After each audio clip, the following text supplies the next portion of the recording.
A day in which Republicans once again fell in line with Donald Trump and defended the indefensible.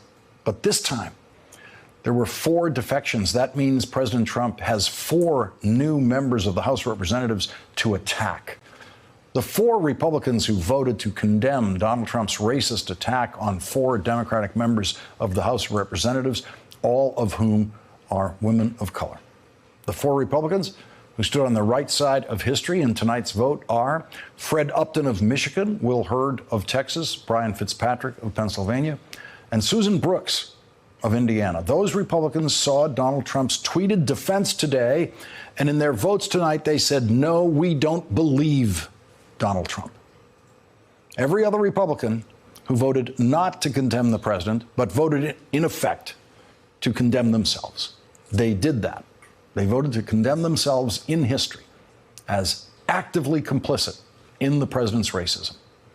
Before the vote, the president tweeted, those tweets were not racist. I don't have a racist bone in my body.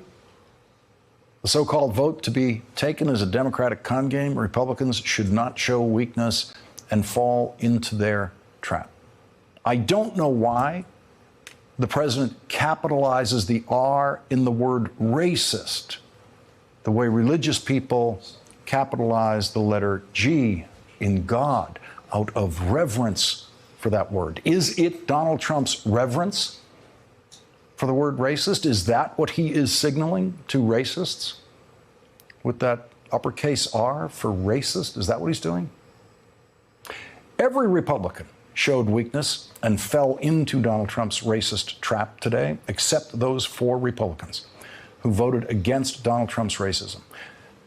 Why is it always the bones? Why do racists always talk about their bones, as in, I don't have a racist bone in my body, says the President of the United States? Does he say it that way because even Donald Trump knows what it would sound like if he said, I don't have a racist thought in my mind. I've never had a racist thought in my mind. It could not be easier in this House of Representatives to know how to vote on a resolution condemning racism, because 79-year-old John Lewis of Georgia is still a member of the House of Representatives. John Lewis is, of course, a scarred veteran, literally scarred veteran of the civil rights movement beginning in the 1950s when he was a teenager. He was in the march across the bridge in Selma, Alabama in 1965 with the Reverend Dr. Martin Luther King Jr. John Lewis was beaten nearly to death that day by the government officials with badges who wanted him and Dr. King and all of those marchers to go back away from that bridge, to go back away from progress, to go back and live in submission to their governmental authority. Donald Trump's "go back to where you came from" rant against Congresswoman Alexandria Ocasio-Cortez, Congresswoman Ayanna Pressley, Congresswoman Rashida Tlaib, and Congresswoman Ilhan Omar is the 21st century Trump White House version of what the police did to John Lewis on that bridge in Selma. And he knows it. John Lewis knows it. On days like today, if you listen to one speaker in the House of Representatives debate, it should be the Honorable John Lewis. I rise with a sense of righteous indignation to support this resolution. I know racism when I see it. I know racism when I feel it. And at the highest level of government, there's no room for racism. The world is watching. They are shocked and dismayed because it seems we have lost our way as a nation, as a proud and great people. We are one Congress, and we are here to serve one House, the American House, the American people. Some of us have been victims of the stain, the pain, and the hurt of racism. In the 50s and during the 60s, segregationists told us to go back when we protested for our rights. They told ministers, priests, rabbis, and nuns to go back. They told the innocent little children seeking just an equal education, to go back as a nation and as a people. We need to go forward and not backward. Leading off our discussion tonight is Democratic Congresswoman Debbie Dingell of Michigan, someone who was on the House floor today. Also joining us, Karine Jean-Pierre, Chief Public Affairs Officer from MoveOn.org and an MSNBC contributor, and Suzette Hackney, Director of Opinion and Community Engagement for the Indianapolis Star. She wrote an editorial there entitled, "Trump is an unhinged racist and Indiana's congressional members are wimpy sycophants."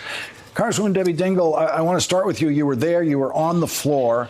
It took a while of parliamentary haggling to get to this vote, but it turned out that there were 4 Republicans, and only 4, who joined you in this vote. Justin Amash, recent Republican, now an independent, also joined you in this vote. And I guess we are now awaiting the tweet attacks at minimum that Donald Trump will deliver to those 4 Republicans.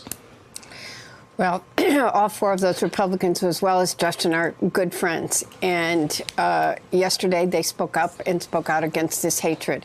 President of the United States' job is to unite us. And those tweets are dividing us as a country, and it's got to stop. And at some point, you've got to speak up and speak out. And Suzette Hackney, your article came out before this vote, and it may be that you moved one of these votes in the Indiana delegation. Yes, Susan Brooks, who has the political freedom, she is not running for re-election.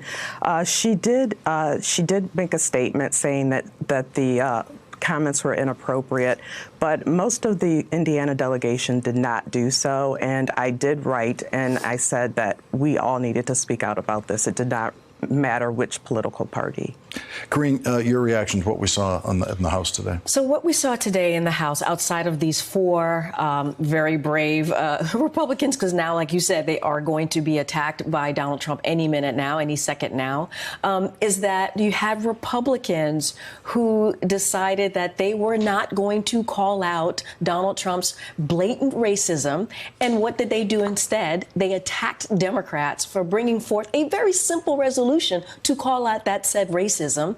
And here we are in 2019. You have one party that has the Senate, that has the White House, that refuses to call out racism. But we shouldn't be surprised, Lawrence, because I'll say this. We knew Donald Trump was a racist. In 2011, when he decided to be the grand wizard of the birther movement, what happened in 2015?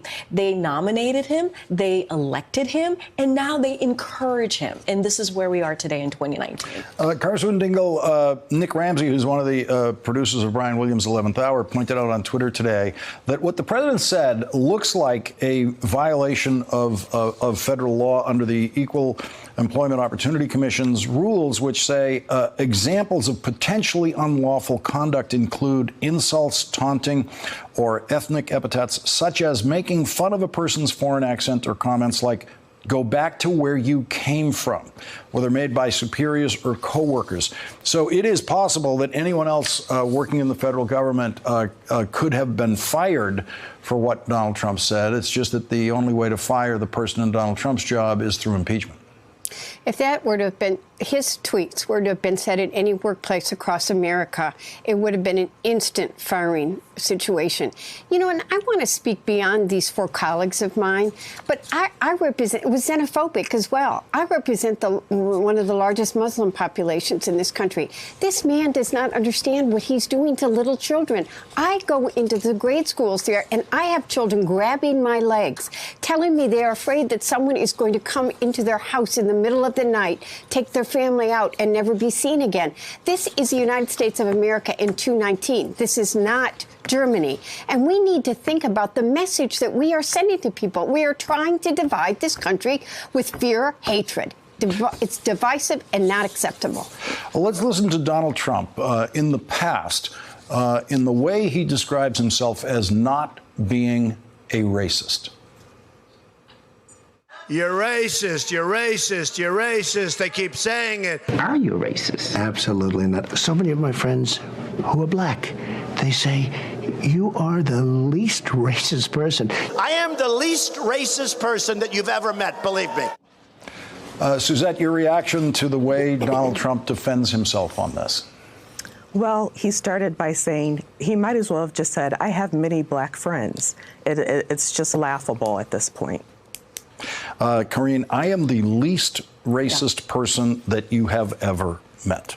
Basically, that's what racist people say. Exactly. I mean, that is in and of itself a badge of Right. racism. Yeah. He's saying he is less racist than you. Right. He's saying he's less racist than John Lewis. Right. He is taking a higher moral ground for himself than John Lewis. And like I said, that's what racist people say. And my best friend is black, or I have no not one racist bone in my body, which I don't even know what that means. Please tell me where that would be, that racist bone in your body.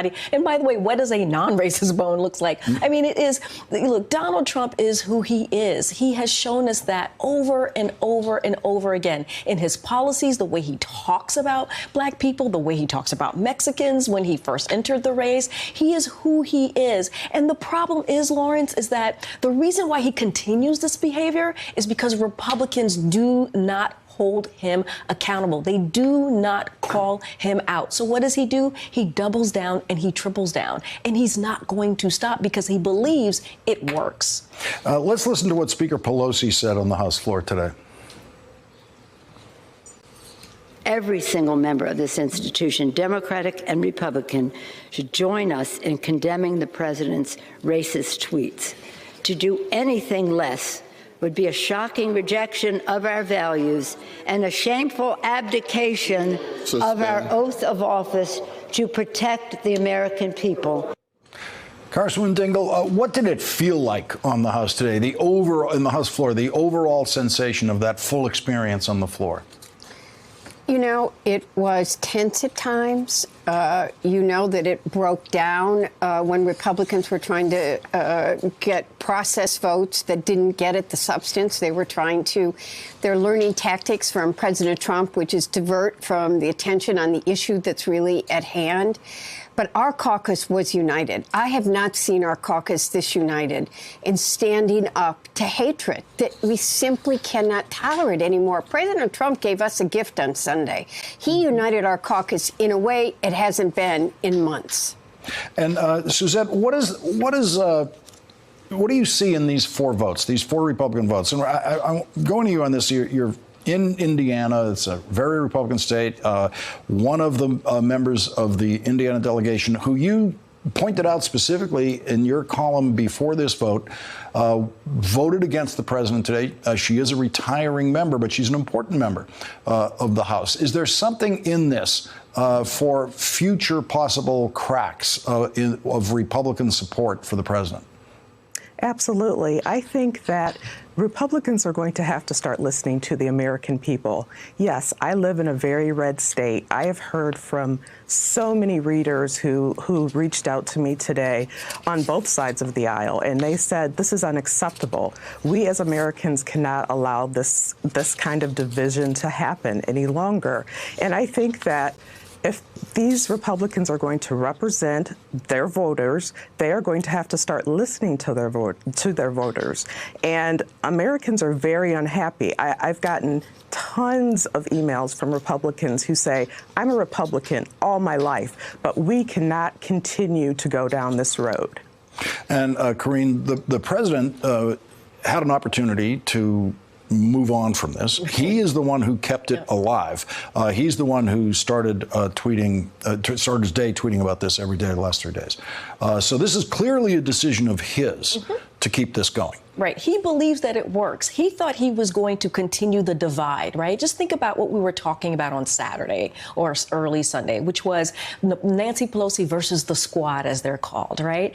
And what he did, it's so true what the Congresswoman did, he delivered a gift to Democrats because he thought he thought he could get in there and divide the two sides and into the Democratic side even more. And all he did was unify them. And it backfired on him, what he did.